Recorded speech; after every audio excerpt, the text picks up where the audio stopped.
Hello everyone, welcome back. I didn't expect to be back this soon with an update. It's not the update I wanted to bring to you.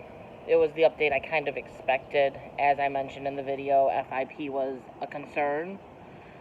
But I got off the video, uploaded it, and roughly, I'm going to say maybe 10 minutes later, I heard a little commotion in the area where she was laying on the heating pad, and so I went over to check on her.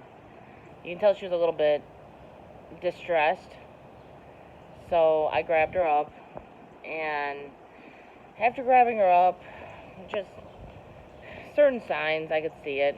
She was breathing heavier. She wasn't acting like she was doing well.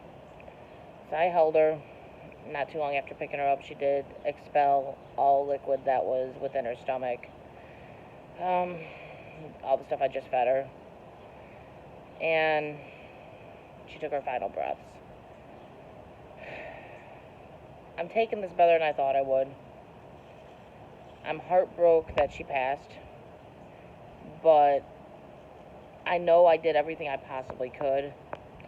Even the rescue said they were pretty positive it was FIP. They even thought that yesterday, but they didn't want to say that to me because I did have a cat at a year-old pass from FIP. So FIP is kind of a raw subject for me. Oh, sorry, shaking the phone too much doing that. But they said normally when they're kittens, when they have them, they have the FIP. They only last a couple hours, maybe 12 hours. They said that I held her on a lot longer than they normally ever have been able to. Is that a good thing or a bad thing? I don't know. I did the right things. I did everything in my power to keep her alive, so I know I did everything I could have. But at the same time, she suffered longer. It's good and bad. It really is. It's good and bad. But she didn't make it. Now, what's FIP? I guess I'll kind of go a little bit into detail on FIP. I don't know it all. I'm not a vet. But FIP is ironically, as ironic as this shit is, we're dealing with coronavirus. It's a pandemic at the moment. Well, still is, was, whatever you want to look at. FIP is a mutation of feline coronavirus. Now, cats can pick up coronavirus from people. They can't transmit it to us, typically. Who knows with this coronavirus shit now? Who knows? But they got dumped. So who's to say that the family didn't have coronavirus that dumped them? They lost some of the litter already, and they lost mom maybe and just didn't want to deal with it anymore and dumped the babies. So it starts out as coronavirus, which is usually more of a gastrointestinal issue. Like they'll get diarrhea, they'll get like upper respiratory, but usually they'll just kind of get past that. These guys are obviously infants, little babies that were weak, that needed mom's milk, so were they going to get past just the feline coronavirus? I don't know. 10% of cases, it mutates, and it becomes FIPV is what they call it, which attacks the organs in the brain, and it causes FIP. FIP, they're starting to come up with some treatments that might be successful, but it's not approved yet, so they can't utilize it. There's nothing you can do for it. There's a wet version and a dry version. The little boy that passed had probably the dry version because he did not have the fluid accumulation.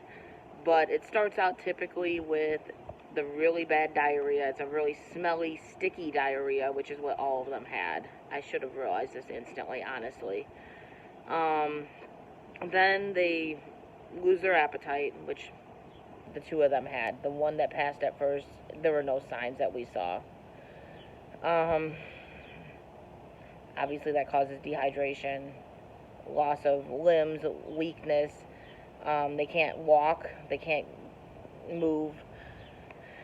That's usually the dry version. The wet version has all those same symptoms. They also run a fever, which all the babies, the 2 babies we know did have a fever.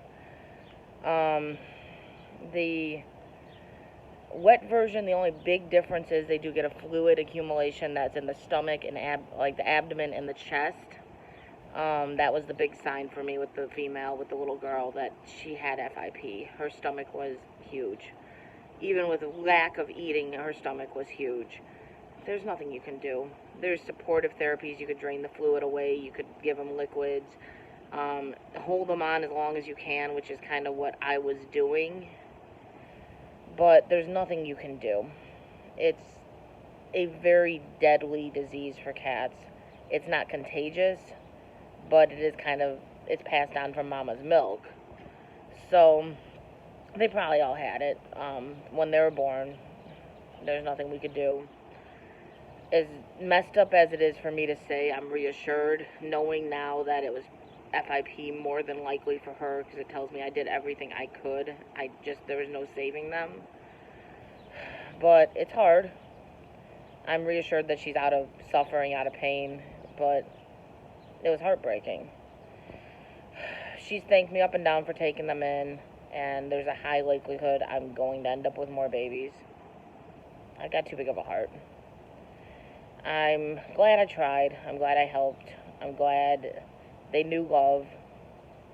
Dixie, especially at the end, she didn't get caged. She was one of our family. She was able to move around where she pleased, which most of it was spent on her pillow, or she was being held. She passed in my arms. She knew she was loved. I can't regret that. I can't. But, guys, try to enjoy your day. I am a bit heartbroken. I'm handling it better than I was yesterday, because yesterday it was just, I didn't expect her to take the turn for the worse. So when she took the turn for the worse, it tore my heart apart. I kind of prepared myself this time.